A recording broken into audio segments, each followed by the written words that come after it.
మీ ఇద్దరి మధ్య ఏదైనా గొడవ జరిగినప్పుడు ఫస్ట్ ఎవరు సారీ చెప్తారు ఫస్ట్? నేనే సార్, ఆఫ్ కోర్స్ నేనే. ప్రియాంక గారు సారీ చెప్తారా? రెండు చేతులు జేబులో పెట్టి పైకి లేచి నేను ఎక్కడికి వెళ్తా అని కూడా తెలియదు నాకు, వెళ్ళిపోతా నేను. కాదండి చెప్పాలి మరి, ఎందుకంటే అంత అందమైన అమ్మాయి అంత ప్రాబ్లం అవుతుందంటే వెళ్ళిపోతా నేను. కాదండి అంత అందమైన అమ్మాయి వెళ్ళిపోతుందేమో ఇప్పుడు బిగ్ బాస్ కి. కానీ షో గారు అంత అందమైన అమ్మాయి, అంత అపరంజి బొమ్మ, అంత బుట్ట బొమ్మ మీ పక్కన ఉన్నప్పుడు మీరు కాంప్రమైజ్ అవ్వాలి. మీరు అవ్వాల్సిందే సార్, ఏం చేయలేము అంతే. అలా అదే ఒక వీక్ పాయింట్. అమ్మాయిలు ఎంత వాళ్ళ తప్పునా సరే సారీ చెప్పాల్సింది మేమే. అబద్ధాలు చెప్పాలి కానీ దానికి హద్దు ఉంటుంది, దానికి ప్లేస్ ఉంటుంది.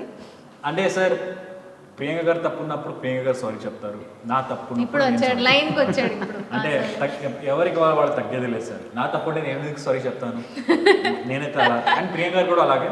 మాక్సిమం ఎవరు తప్పు చేయరండి, చిన్న చిన్న గొడవలు అందరి మధ్యలో ఉంటాయి. ఎక్కడ గొడవలు ఉంటాయో అక్కడే ప్రేమ ఎక్కువగా ఉంటుంది.